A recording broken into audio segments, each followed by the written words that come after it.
All right, welcome to our 10th video of our 5th unit of AP Chem. This one we're talking about entropy and thermodynamic favorability. So, a thermodynamically favored, sometimes we call that spontaneous reaction, is one that will proceed on its own with little to no outside assistance. Now, these types of reactions will typically have a K greater than 1, meaning products are heavily favored compared to reactants, which means it will go to completion. Now let me talk about this thermodynamically weird phrase. So typically kids get the concept of spontaneous. They think of spontaneous meaning 1 second it's there and 1 second it blows up, or it happens very easily, but they typically mix that up with the word instantaneous. Now, spontaneous means does not require energy. That's basically what it says right here. It's something that can happen without you trying to make it happen. Dropping a cup in your hand, if you will. It takes energy to keep it in your hand. If you release it, it'll fall, thanks to gravity. However, spontaneous does not mean instantaneous. Instantaneous means will happen very quickly. So spontaneous is not the same as instantaneous.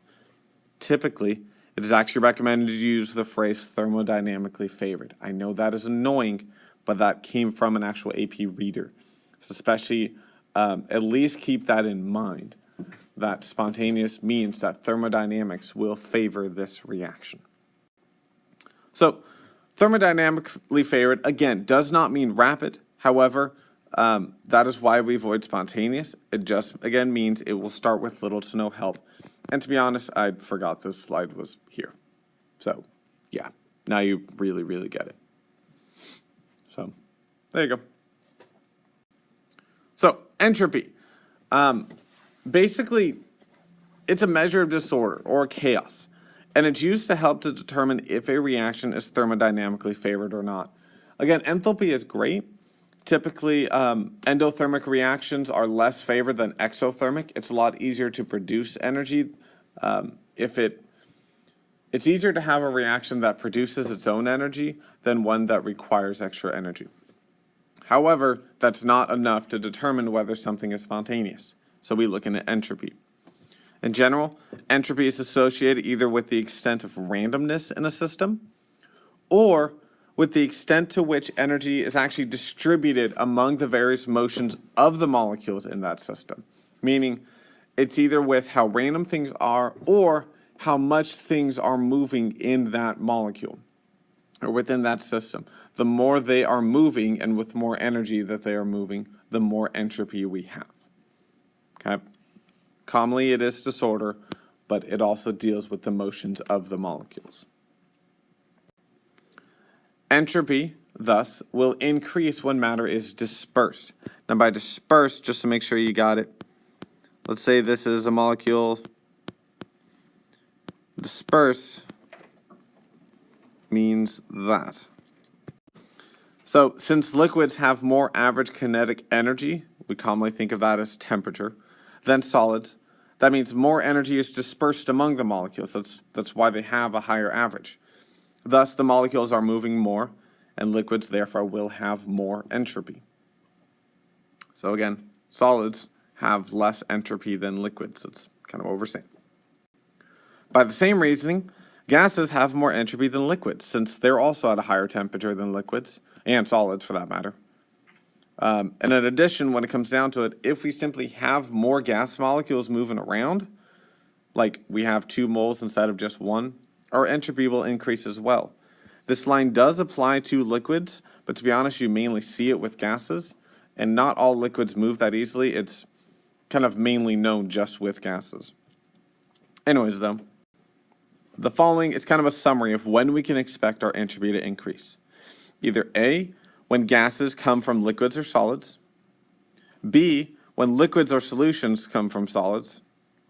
C, when we have more gas molecules during a chemical equation, meaning maybe there's 3 moles of it in the products, but there was only 2 in the reactants. And lastly, when our temperature increases. Those are the main 4 things you've got. Now, you won't normally have to calculate what we call quantitatively entropy changes, meaning the actual number. I'll show you how to do that in an upcoming video. Most of the time, though, you're going to just be showing me, hey, in this reaction, I think it's going to increase, or I think it's going to decrease. So again, keep these in mind. And with that, let me show you an example. So in each pair, we are basically choosing a system that has the greater entropy, and then we need to actually explain our choice. I'm going to highlight the one that's our choice, and we'll talk about the explanation. All right, so we have 1 mole of sodium chloride as a solid, or 1 mole of hydrochloric acid as a gas. Now, biggest thing you got to realize, while yes, they're different compounds, we have a solid and we have a gas. Gases have more entropy. That means that will be the one with the greater entropy. All right, now we've got 2 moles of hydrochloric gas and 1 mole of hydrochloric gas.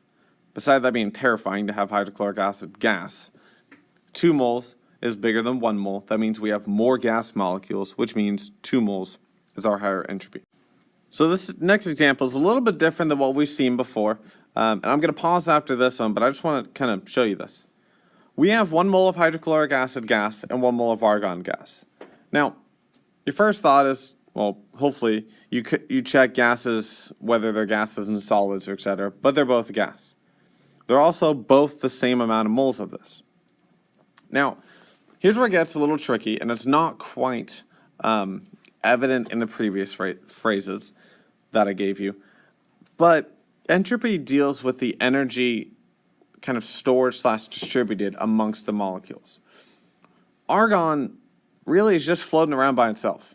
It's not really with anything. It has no capacity to store energy.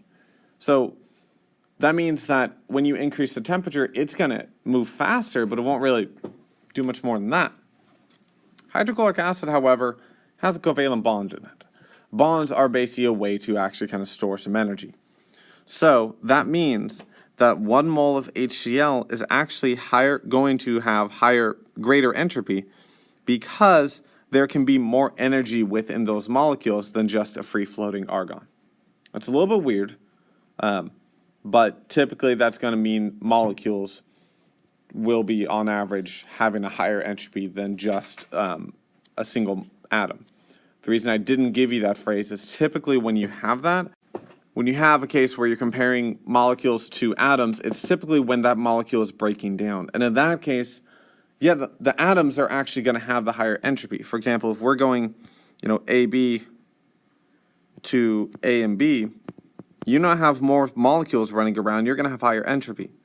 However, if you're just comparing AB to, I don't know, let me see if I can erase, nope, can't erase that.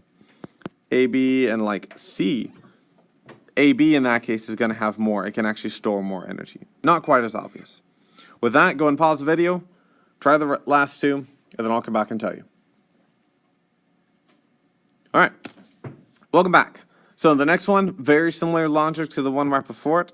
SO2 can actually have a higher entropy, and that's awkward. Wrong color, sorry about that.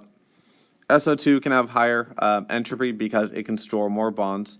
Yes, H2 does actually is a molecule in itself, but you kind of got more atoms than SO2. All right, lastly though, 1 mole of N2O4 versus 2 mole of NO2. In this case, you have more molecules with the NO2, and it's actually the same amount of atoms when it comes down to it. That means 2 mole of O2 will actually have more entropy. So that finishes our video. Thanks for watching. Yeah, have a good day.